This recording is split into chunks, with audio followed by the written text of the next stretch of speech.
ስቲቨን አርካቬ ዘ ሰቨን ሃቢት ኦፍ ሃይሊ ኢፌክቲቭ ፒፕል በሚለው አንድ ነገር ይጠይቀናል። አንድ ብርጭቆ ብሰጥክና ድንጋይ፣ ጠጠር፣ አፈርና ውሃ ሁሉንም እዚች ብርጭቆ ውስጥ አድርገህ እንድትሰጠኝ ብጠይቅህ የትኛውን ቀድመህ ታስገባለህ ይለናል።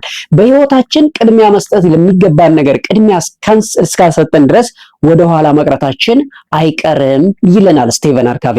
ስቲቨን አርካቬ ዘ ሰቨን ሃቢት ኦፍ ሃይሊ ኢፌክቲቭ ፒፕል በሚለውና ከ15 ሚሊዮን በላይ ቅጂዎች የተሸጠለትና በብዙ ቋንቋዎች የተተረጎመው መጽሐፍ ላይ እንግዲህ 7 የስኬታማ ሰዎችን ባህሪ ወይም ልምድ ሲናገር ሶስተኛ ላይ የሚያስቀምጠው እንግዲህ ፑት ፈርስት ቲንግ ፈርስት የሚለው ቅድሚያ ለሚሰጠው ነገር ቅድሚያ ስጥ የሚለው ነው ማለት። ስቲቨን አርካቬ በህይወታችን የምናስቀድማቸው ቤተሰብ ሊሆን ይችላል፣ ዓላማ ሊሆን ይችላል፣ ጓደኛ ሊሆን ይችላል፣ ወይም ደግሞ ስራ ሊሆን ይችላል። ቅድሚያ ለመስጠት ላለብህ ነገር ቅድሚያ የማትሰጥ ከሆነ ሁሌም ወደ ኋላ ትቀራለህ ብሎ ይናገራል ማለት ነውና በህይወታችን ቅድሚያ መስጠት ያለብን ትልቁን ስዕል መመልከት እንዳለብን ይናገራል። ሌሎቹ ከኋላ የሚመጡ ነገሮች ናቸው ማለት ነው።